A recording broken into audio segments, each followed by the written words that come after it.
Okay, so number 4 says, Trent Distributors has the following transactions related to notes receivable during the last 2 months of the year. We've got December 1, December 16th, and December 31. They want us to journalize the transactions for Trent Distributors. Okay, so let's see, I need 2 columns for money first. I should do that ahead of time. I don't know why I don't do that ahead of time. Okay, so it says December 1, loan $16,000 cash to eKinder on a 1-year 6% note. Okay, so we would have notes receivable. We would debit notes receivable for $16,000 because we did a note, we lent somebody cash. So then we're going to credit cash $16,000. Got the date, that's December 1. Okay. December 16th says, sold goods to Jay Jones, receiving a $2,400 60-day 7% note. Okay. So we are going to go to December 16th. We are going to debit notes receivable for $2,400.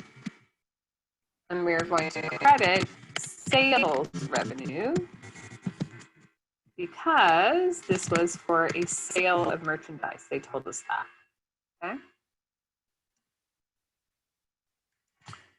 Then we're going to go to December 31, accrued interest on all notes receivable.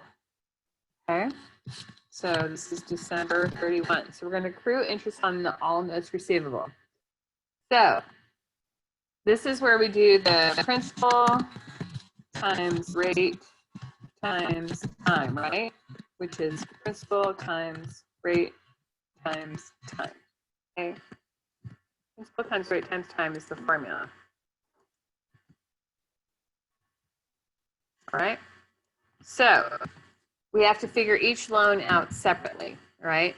Now, on the remember how we do this in for the time, it's the principal times rate times the dollar amount, right? Times a percentage amount times some kind of a fraction that we have to do. That's the principal times rate times time. So this first one is a little different because remember there's 2 options for the question marks. So the question mark over question mark. It could be a question mark over 12 if it's a month note, right? If it's a monthly note. Or it could be a question mark over 360 if it is a day note, right? Remember how we learned that? Well, this first one actually tells you that it is a year note. So you don't put it over 1. What you do is that if it is a day note or you use over 360. Okay, that's how you do it. If it's a day or it's 365, right? No, it's 360. So in accounting, we use 60, not 365. And I always forget the reason why. There's like a technical reasons for it. But I always think that's funny too, because remember how in the periodicity assumption it said we can't make up our own days? We can't make up our own time periods, but here they go and they make up the number of days a year that we use. They make the rules. Yeah, so I think that's kind of funny. But you always use 360, not 365. So great question.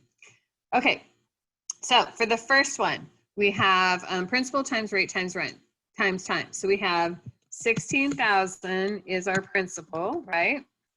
16, oops, that's 160. 16,000 is our principal. Actually, you know, I'm gonna do this. I'm gonna move it over to a different box here. I'm gonna put principal is 16,000, right?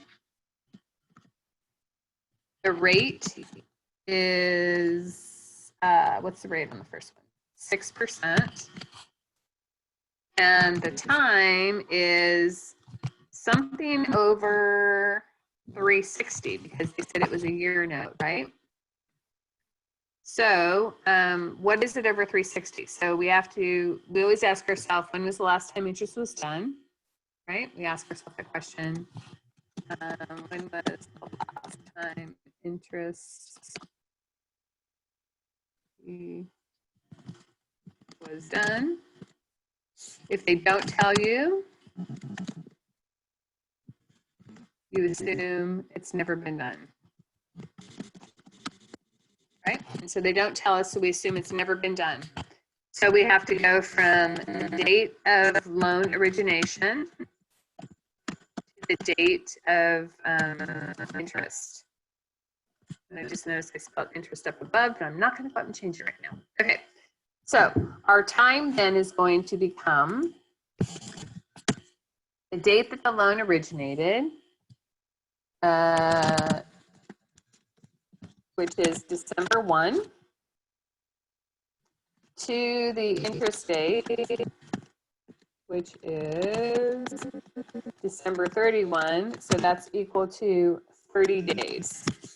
Okay. So that means that our time is going to equal 30 over 360, right? And 30 over 360 is equal to 0.0833. All right, so now we have everything we need to do it. So what we're going to do is we're going to do 16,000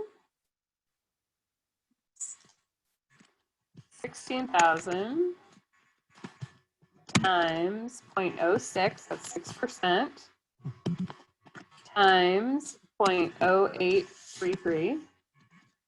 And that is going to give us a dollar amount for the first loan for $80. Okay, so that's for the first loan, for the first note. Okay, now we have to do the second one. Okay, so we're going to go over and do the second one over here. We're going to do kind of do the same format, so we can follow the same format.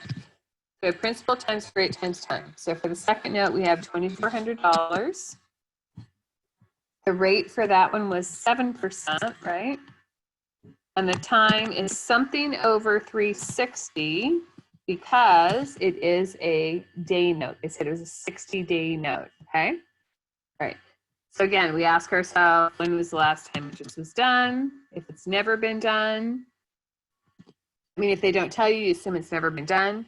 So you go from the date or the loan origination to the date of interest, okay? So for the time, we have the date the loan originated as December 16th to the interest date of December 31.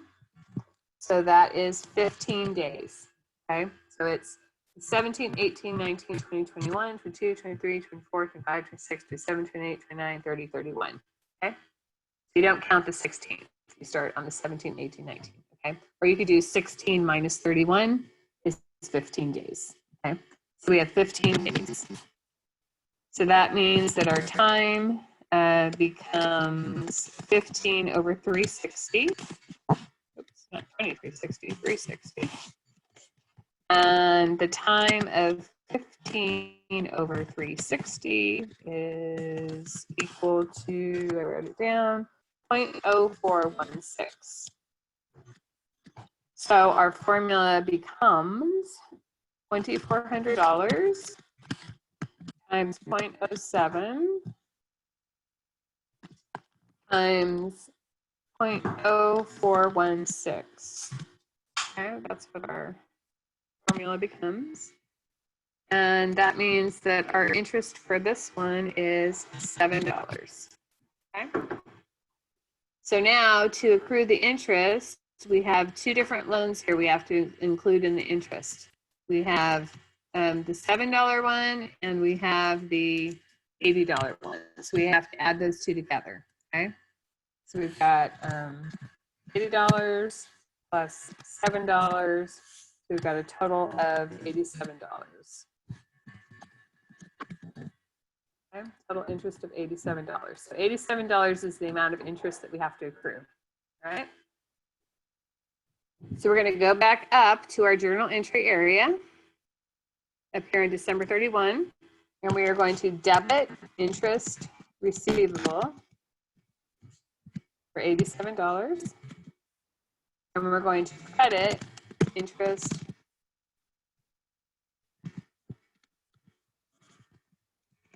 revenue for $87. Okay, so that's the entry for the accrued interest on the loan. All right.